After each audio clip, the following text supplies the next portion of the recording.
पति की चिता की आग अभी ठंडी भी ना हुई थी कि सास ने जायदाद के पेपर्स पर अंगूठा लगवाने की कोशिश की और मना करने पर मुझे धक्के देकर घर से बाहर निकाल दिया। मैं बेसहारा होकर रेलवे स्टेशन की बेंच पर बैठी हुई थी कि अचानक बराबर बैठा हुआ आदमी दिल पकड़कर नीचे गिर गया। मैंने अपनी बालियां बेचकर उसे अस्पताल पहुंचाया, जिसे देखकर सभी डॉक्टर्स दौड़े दौड़े आए। कुछ देर बाद नर्स भागती हुई आई और बोली, साहब को होश आ गया है, वो आपको बुला रहे हैं। तब ये जानकर मेरे होश उड़ गए कि वो आदमी तो ऐसा नहीं हो सकता। हमारा पूरा 3 साल का साथ था, ऐसे कैसे मेरा पति इस दुनिया से जा सकता है। मेरे देवर ने मेरे पति के देहांत की हिला देने वाली खबर सुनाई तो मेरे आत्मा हिला देने वाली खबर सुनाई तो मेरे पैरों के नीचे से ज़मीन निकल गई। मुझे अपने कानों पर विश्वास नहीं आ रहा था। ऐसा लग रहा था जैसे मैंने कुछ गलत सुन लिया हो, जैसे किसी ने मेरे साथ एक भयानक मजाक किया हो। मैं अपनी तेज़ धड़कन के साथ वहीं ज़मीन पर बैठती चली गई। मेरे हाथ काँप रहे थे, आंखों के सामने अंधेरा सा छा गया था। मुझे ऐसा लगा जैसे ये कोई सपना है और अभी मेरी आँख खुल जाएगी और मेरा पति दरवाज़ा खोलकर अंदर आएगा और कहेगा कि मैं ठीक हूँ, तुम क्यों घबरा रही हो। मगर ये सपना नहीं था, ये एक कड़वी सच्चाई थी जो मेरे पति की अर्थी की सूरत मेरे सामने आ चुकी थी और मेरे जैसी दुनिया वीरान हो गई थी। घर में कोहराम मचा हुआ था, औरतों के रोने की आवाज़ें दीवारों से टकरा रही थीं और मेरे दिल को चीर रही थीं। कोई मुझे संभालने की कोशिश कर रहा था तो कोई मेरी बेबसी पर अफसोस कर रहा था, मगर मैं सबसे बेखबर अपने पति के बेजान शरीर को देख रही थी। वही चेहरा जो कल तक जीवन से भरपूर था, आज बिल्कुल खामोश और निर्जीव पड़ा था। उसकी आंखें बंद थीं, जैसे गहरी नींद सो रहा हो। मैं उसके पास जाकर बैठ गई, उसके चेहरे को अपने दोनों हाथों में थाम लिया। मैं उसे चीख चीख कर जगाने की कोशिश कर रही थी, दुहाइयाँ दे रही थी, मिन्नतें कर रही थी। मैं बार बार कह रही थी कि उठ जाओ, मुझे अकेला मत छोड़ो, देखो मैं तुम्हारे बगैर नहीं रह सकती। मगर उसके बेजान शरीर में कोई हलचल नहीं हुई। मेरे लिए दृश्य कयामत से कम नहीं था। कुछ औरतों ने मुझे पीछे किया। उन्होंने कहा कि धीरज करो, ये भगवान की इच्छा है। मगर इस समय धैर्य का शब्द मेरे लिए बेमानी था। मेरा दिल चाह रहा था कि मैं समय को पकड़कर पीछे रह जाऊं। सुबह के उस पल तक जब वो घर से निकल रहा था, उसने जाते हुए हमेशा की तरह मुस्कुराकर मुझे देखा था।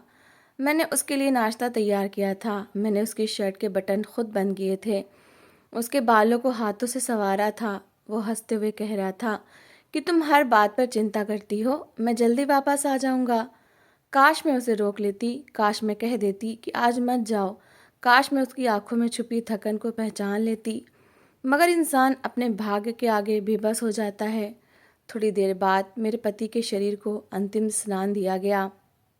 मैं कमरे के कोने में बैठी कांपती नज़रों से सब देख रही थी। हर पल मुझे लग रहा था कि अभी वो आंखें खोल देगा, अभी कहेगा कि मैं जिंदा हूँ। मगर ऐसा कुछ नहीं हुआ। सफ़ेद कपड़े में लिपटा हुआ मेरा जीवन साथी, मुझे यूँ लग रहा था जैसे किसी ने मेरी सांसें भी उसके साथ बांध दी हों।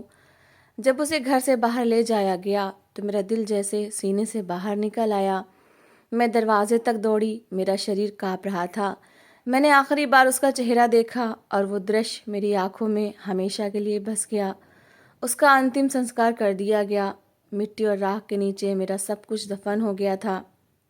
मैं लोगों से भरे हुए इस घर में भी अकेली बैठी हुई थी। आंसू भी अब तक सूख चुके थे, शायद आंसू भी आंखों से ख़त्म हो चुके थे। महिलाओं की बातों से मुझे पता चला था कि मेरा पति किसी काम के सिलसिले में जा रहा था कि रास्ते में उसका भयानक एक्सीडेंट हुआ था। दोनों गाड़ियों की टक्कर इतनी ज़ोरदार थी कि मौके पर ही दोनों पक्षों की मौत हो गई थी। ये सुनकर मेरा दिल और भी डूब गया था। उसने कितनी पीड़ा सही होगी। क्या उसने आखिरी पलों में मेरा नाम लिया होगा? क्या उसे मेरी चिंता हुई होगी? ये सवाल मेरे दिमाग को छलनी कर रहे थे। मैं बार बार सोच रही थी कि काश मैं सुबह उसे काम पर ही ना जाने देती, काश मैं देर से उठती और उसे भी नींद से ना जगाती। अगर वो थोड़ी देर और घर में रुका रहता तो शायद ये दुर्घटना ना होती। अगर मैं उसे ज़िद करके रोक लेती तो शायद आज वो मेरे पास होता। मगर मेरे अंदर से एक आवाज़ आई कि जो भाग्य में लिखा होता है वो होकर ही रहता है। मृत्यु का समय तय है और वो अपने समय से आगे पीछे नहीं हो सकती। मगर दिल नहीं मानता, दिल तो सिर्फ अपने नुकसान को देखता है।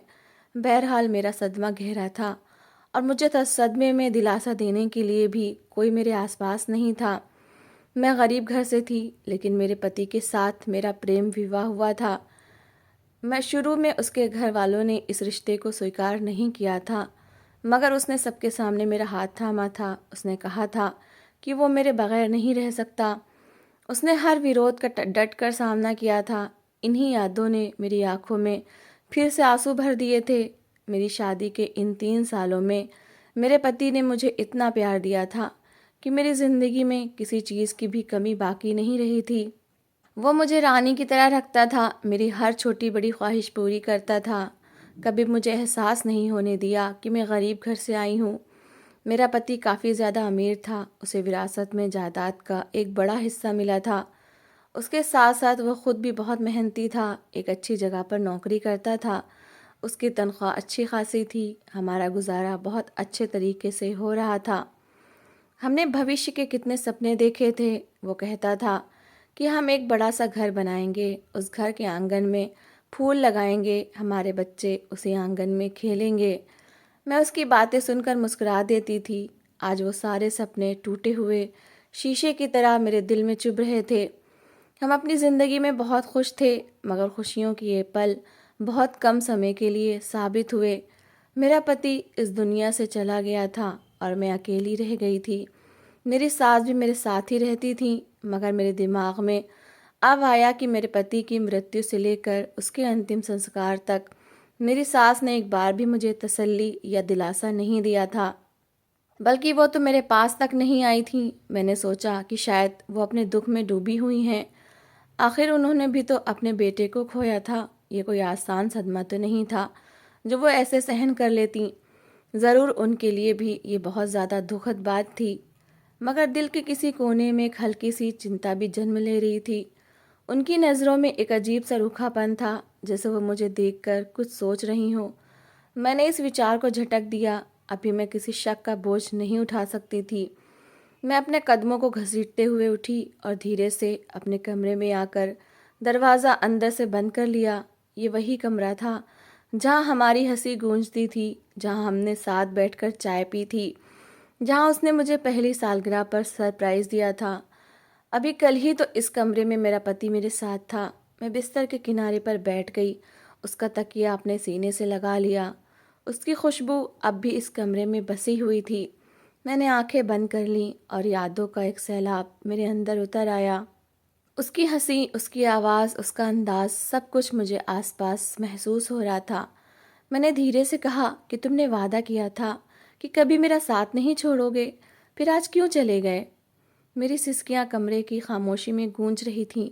उसकी अलमारी खोली तो उसके कपड़े सलीके से रखे हुए थे।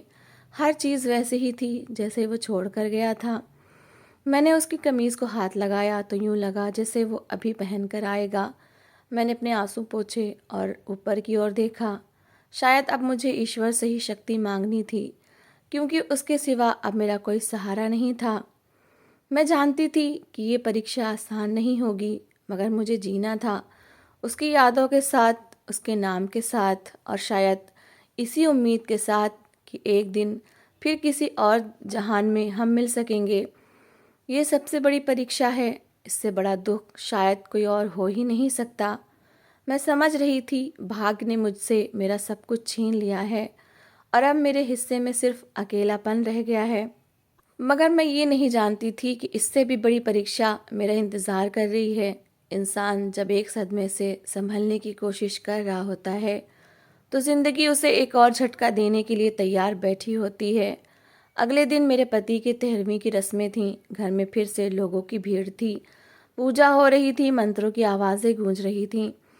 हर तरफ अफसोस के शब्द थे, मगर इन शब्दों में प्यार कम और रस्म ज़्यादा महसूस हो रही थी। मैं सफ़ेद साड़ी में लिपटी एक कोने में बैठी थी। लोग आकर मुझे धैर्य रखने को कहते और आगे बढ़ जाते। कोई मेरे दिल का हाल नहीं जानता था। मेरे अंदर एक खालीपन था जो बढ़ता ही जा रहा था। भोज का खाना बटा, लोग खाकर धीरे धीरे विदा होने लगे। घर में शोर कम होने लगा। शाम ढलने लगी और एक अजीब सी खामोशी चारों ओर फैल गई। मैं अपने कमरे में आकर बैठ गई। मेरा दिल बहुत घबरा रहा था, जैसे कुछ बुरा होने वाला हो। मैंने इसे बस एक वहम समझकर झटक दिया। अभी मैं इन्हीं सोचों में गुम थी कि दरवाज़ा खुला और मेरी सास अंदर आ गई। उनके चेहरे पर वो दुख नहीं था जो एक माँ के चेहरे पर होना चाहिए था। उनकी आंखों में आंसू नहीं थे, बल्कि एक कठोरता थी। उन्होंने अंदर आते ही बाकी औरतों को इशारे से बाहर जाने को कहा। सब खामोशी से निकल गईं। फिर उन्होंने दरवाज़ा अंदर से बंद कर दिया। दरवाजे के बंद होने की आवाज़ ने मेरे दिल की धड़कन तेज़ कर दी। वो मेरे सामने आकर खड़ी हो गईं। उनके हाथ में कुछ फाइलें थीं। उन्होंने वो फाइलें मेरे सामने मेज़ पर रख दीं, जिसकी आवाज़ कमरे की खामोशी में बहुत साफ सुनाई दी। मैंने चौंक कर उनकी ओर देखा। उन्होंने ठंडे स्वर में कहा कि इन पर हस्ताक्षर कर दो। मैंने हैरानी से पूछा कि ये क्या है। मेरी आवाज़ कमज़ोर थी, मगर सवाल साफ था। उन्होंने बग़ैर किसी हिचकिचाहट के कहा कि ये वो सारी जायदाद के पेपर्स हैं जो मेरे बेटे के नाम थे और अब तुम्हारे नाम हैं। जब मेरा बेटा ही नहीं रहा और तुम्हारी कोई संतान भी नहीं है, तो हम अपनी जायदाद को पराई जगह क्यों जाने दें? यह हमारी पुरखों की विरासत है, हम इसे किसी पराये के हाथ में नहीं दे सकते। उनके शब्द मेरे कानों में गूंजने लगे। पराया? मैं पराई थी? इस घर की बहू होकर भी पराई? इनके बेटे की पत्नी होकर भी गैर? जिसने मेरे लिए सबसे लड़ाई की थी। मेरी आंखों में आंसू आ गए, मगर इस बात ये आंसू सिर्फ दुख के नहीं थे, बल्कि अपमान के भी थे। मैंने पेपर्स की ओर देखा। वो सब कुछ था जो मेरे पति ने मेहनत से संभाला था, वो सब कुछ जिसमें उसकी यादें बसी थीं। मैंने हिम्मत करके कहा कि मैं इन पर हस्ताक्षर नहीं करूँगी। ये मेरे पति की अमानत है, ये उनकी उसकी निशानी है। मेरी पूरी ज़िंदगी मेरे सामने पड़ी है। अगर आज मैं सब कुछ छोड़ दूँ तो कल कहाँ जाऊँगी? मेरा कोई सहारा नहीं है। मैंने साफ मना कर दिया। मेरी बात सुनकर उनका चेहरा लाल हो गया। उन्होंने तेज़ आवाज़ में कहा कि तुम्हें हमारे घर में रहना है तो हमारे नियम मानने होंगे, वरना दरवाज़ा खुला है, जा सकती हो। उन्होंने एक पल के लिए भी मेरी हालत का नहीं सोचा, न मेरे दुख का, न मेरी बेबसी का। मैंने दोबारा कहा कि मैं कहीं नहीं जाऊंगी। ये मेरा भी घर है, मैं इस घर की बहू हूँ। मगर शायद मेरी हैसियत उनकी आय सिर्फ एक बोझ थी। उन्होंने दरवाज़ा खोला और बाहर जाकर किसी को आवाज़ दी। थोड़ी देर में मेरा देवर आ गया। उसकी आंखों में भी वही ठंडापन था। सास ने कहा कि अगर ये हस्ताक्षर नहीं करती तो इसे अभी के अभी घर से बाहर निकाल दो। मुझे विश्वास नहीं हो रहा था कि वो सच में ऐसा करेंगी, मगर अगले ही पल मेरे सिर से आंचल खींचा गया। मेरी अलमारी से कुछ कपड़े निकाल कर एक बैग में डाले गए और वो बैग मेरे हाथ में थमा दिया गया। मुझे बाजू से पकड़कर दरवाजे तक लाया गया। मैं लगातार कह रही थी कि मैं कहाँ जाऊँगी, मेरा कोई नहीं है, मगर किसी ने मेरी एक ना सुनी। दरवाज़ा मेरे पीछे बंद कर दिया गया, वही दरवाज़ा जिससे मैं 3 साल पहले दुल्हन बनकर अंदर आई थी, आज मेरे लिए हमेशा के लिए बंद हो चुका था। मैं सड़क पर खड़ी थी। शाम गहरी हो चुकी थी। लोग आ जा रहे थे, मगर किसी को मेरे हाल से कोई ख़ास मतलब नहीं था। मेरे हाथ में एक छोटा सा बैग था और दिल में दुखों का पहाड़। मुझे लगा था कि पति की मृत्यु मेरी सबसे बड़ी परीक्षा है, मगर आज एहसास हुआ कि असली परीक्षा तो अब शुरू हुई है। मैं बिना किसी लक्ष्य के चलती रही। कदम अपने आप उठते जा रहे थे। आंखों के सामने सब धुंधला सा था। ना मुझे रास्ते का होश था, ना समय का। शहर की भीड़ में भी मैं अकेली थी। कुछ लोगों ने मुझे हैरानी से देखा, मगर कोई आगे नहीं बढ़ा। चलते चलते मैं रेलवे स्टेशन तक पहुंच गई। वहां लोगों की भीड़ थी। कोई आ रहा था तो कोई जा रहा था।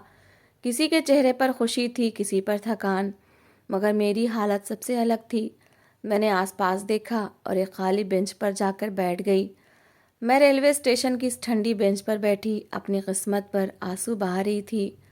हाथ में छोटा सा बैग था और कानों में अब भी सास के कठोर शब्द गूंज रहे थे। लोग आ जा रहे थे, मगर मेरे लिए जैसे समय रुक गया। अचानक मेरे बराबर में बैठा हुआ एक साधारण सा बुजुर्ग आदमी ज़ोर से कराहकर अपने सीने पर हाथ रखकर नीचे गिर गया। उसके गिरने की आवाज़ ने मुझे चौंका दिया। एक पल के लिए मैं सहम गई, मगर अगले ही पल मैंने खुद को संभाला और उसकी ओर झुक गई। वो तेज़ी से सांस ले रहा था। उसके चेहरे पर पीड़ा साफ नज़र आ रही थी। मैंने आसपास खड़े लोगों को आवाज़ दी, मगर सब तमाशा देखने वाले एक बने खड़े थे। किसी ने आगे बढ़ने की कोशिश ना की। उस पर मैं अपना दुख भूल गई। मैंने उसका सिर अपनी गोद में रखा और बार बार कहने लगी कि आंखें खोलें। फिर मैंने हिम्मत करके एक रिक्शा रोका, मगर रिक्शे वाले ने अस्पताल ले जाने से मना कर दिया क्योंकि मेरे पास पैसे नहीं थे।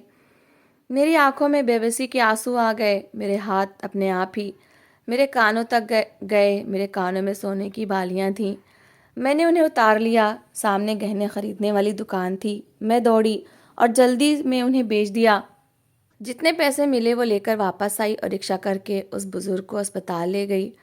अस्पताल पहुंचते ही मैंने शोर मचा दिया कि किसी को दिल का दौरा पड़ा है। हैरानी की बात यह थी कि जैसे उस बुजुर्ग को अंदर लाया गया, सभी डॉक्टर्स और नर्सें दौड़ती हुई आ गईं। वो उसके साथ आम मरीजों की तरह व्यवहार नहीं कर रहे थे, बल्कि बहुत अधिक गंभीरता और तेज़ी दिखा रहे थे। उसे तुरंत इमरजेंसी रूम में ले जाया गया। मैं दरवाजे के बाहर खड़ी काँप रही थी, दिल में प्रार्थना कर रही थी कि हे ईश्वर, इसे बचा ले। मैंने तो अपना सब कुछ खो दिया, मगर किसी और की जान ना जाए। कुछ देर बाद एक नर्स भागती हुई बाहर आई। उसके चेहरे पर खुशी थी। उसने कहा कि साहब को होश आ गया है, वो आपको बुला रहे हैं। मैं हैरान रह गई। मैं तो उन आदमी को जानती तक नहीं थी। वो मुझे क्यों बुला रहे थे? फिर भी मैं खामोशी से उस नर्स के पीछे चल दी। जब मैं कमरे में पहुंची तो मेरे कदम वहीं रुक गए। वही साधारण सा बुजुर्ग अब सफ़ेद बिस्तर पर लेटा हुआ था। मैं उसके आसपास खड़ा स्टाफ मगर उसके आसपास खड़ा स्टाफ उसके साथ बहुत सम्मान से पेश आ रहा था। नर्स ने धीरे से कहा कि आप जानती हैं ये कौन है? मैंने नामे सिर हिला दिया। उसने धीमी आवाज़ में बताया कि ये इस अस्पताल के मालिक और चीफ सर्जन हैं। मेरे होश उड़ गए।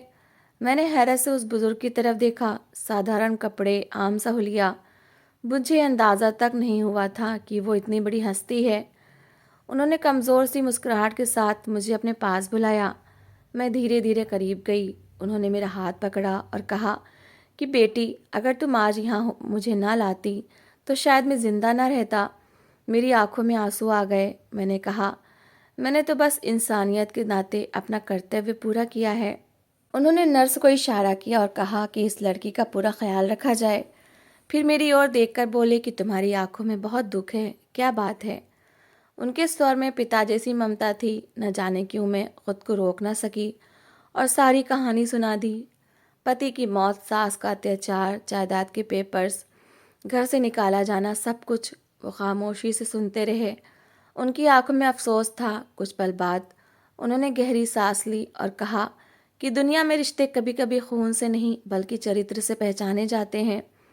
तुमने आज साबित कर दिया कि तुम्हारे अंदर इंसानियत जिंदा है। जो लड़की अपना आखिरी गहना बेचकर एक अजनबी की जान बचा सकती है, वो कमज़ोर नहीं हो सकती।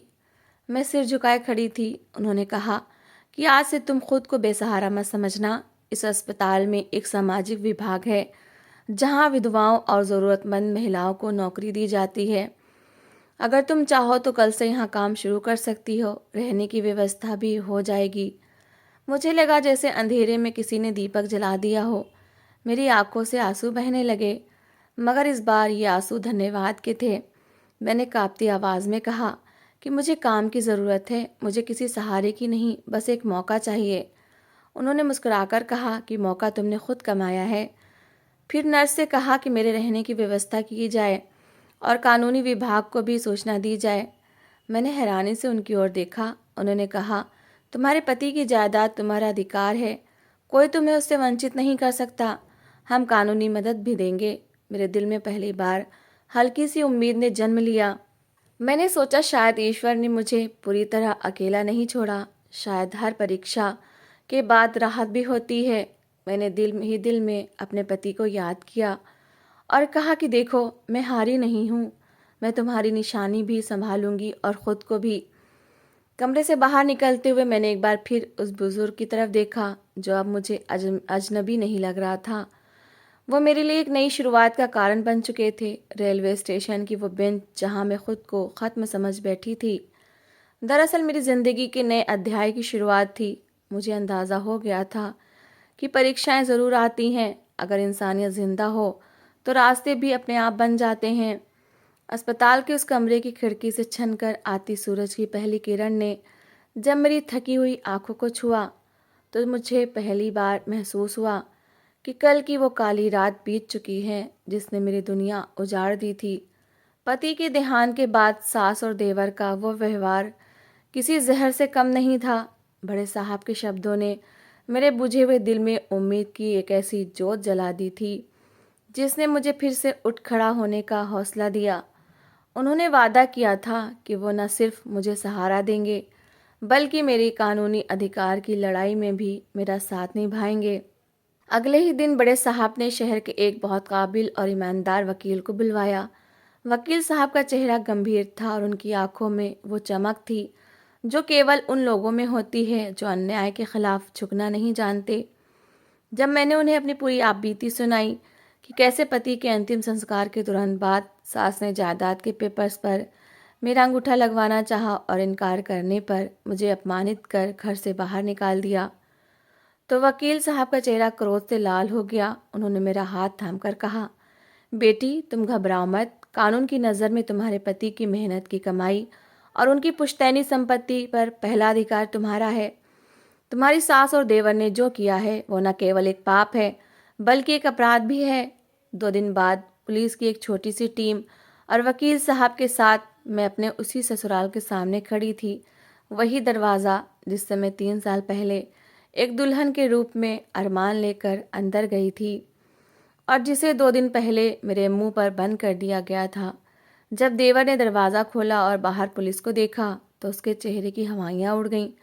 अंदर से सास की कर्कश आवाज़ आई, अब कौन आ गया इस मनहूस घड़ी में। लेकिन जैसे उनकी नज़र मुझ पर पड़ी और पुलिस की वर्दी पर पड़ी, उनके पैर डगमगा गए।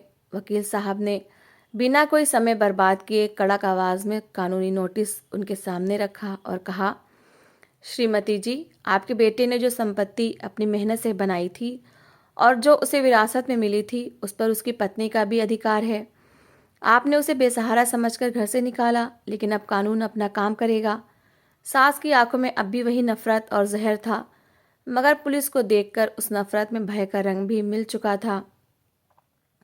देवर ने चिल्लाकर कहा कि ये हमारा पारिवारिक मामला है, लेकिन पुलिस अधिकारी की एक ही डांट ने उसे खामोश कर दिया। काफ़ी घंटों की कशमकश और कागजी कार्रवाई के बाद उन्हें एहसास हो गया कि अब उनकी दाल नहीं गलेगी। बड़े साहब के प्रभाव और वकील की दलीलों के आगे वो झुकने पर मजबूर हो गए। कांपते हाथों से सास ने अलमारी की चाबियां मेज पर रखीं और वो असली पेपर्स भी सौंपे जिन्हें वो छल से हड़पना चाहती थीं। उस समय मुझे जीत की खुशी से ज़्यादा अपने पति की कमी खल रही थी। मैंने अपना सामान समेटा, अपनी वो यादें और वो कपड़े जिन्हें उन्होंने बेदर्दी से एक बैग में ठूस दिया था। मगर इस बार मैं वहाँ रहने नहीं आई थी। मैंने साफ कह दिया कि जिस घर में इंसानियत मर चुकी हो वहाँ मैं एक पल भी नहीं रुक सकती। मैं वापस अस्पताल आ गई और बड़े साहब की देखरेख में उस सामाजिक विभाग की जिम्मेदारी संभाली जिसका उन्होंने मुझसे वादा किया था। शुरू के दिन बहुत कठिन थे। पति की यादों का साया हर पल मेरे साथ रहता था। कभी कभी रात के सन्नाटे में मुझे उनकी आवाज़ सुनाई देती, कभी उनकी कमीज़ को छूकर मेरा दिल भर आता। मगर फिर मुझे उन महिलाओं का ख्याल आता जो मेरी ही तरह अपनों की सताई हुई थीं और अस्पताल के उस विभाग में मदद की आस लेकर आती थीं। मैंने अपना पूरा जीवन उनकी सेवा में लगाने का फैसला कर लिया। आज मेरे पास अपना घर है, अपना सम्मान है और वो जायदाद भी है जो मेरे पति की निशानी है। मैंने उस संपत्ति का एक बहुत बड़ा हिस्सा उसी अस्पताल के नाम कर दिया है ताकि वहाँ एक ऐसा केंद्र बन सके जहाँ बेसहारा विधवाओं को न केवल इलाज मिले बल्कि उन्हें अपने पैरों पर खड़ा होने का हुनर भी सिखाया जाए। बड़े साहब आज भी मुझे अपनी बेटी की तरह मानते हैं और उनकी वो ममता मेरे लिए सबसे बड़ा सहारा है। रेलवे स्टेशन की वो ठंडी और अकेली बेंच आज भी मुझे याद आती है जहाँ मैं अपनी किस्मत पर रो रही थी और जहाँ एक फरिश्ते से मेरी मुलाकात हुई थी। आज मुझे समझ आया कि ईश्वर जब एक रास्ता बंद करता है तो वो 100 नए रास्ते खोल देता है। बस हमारे अंदर दूसरों के लिए दर्द महसूस करने वाला दिल और अपनी लड़ाई लड़ने का साहस बचा हो।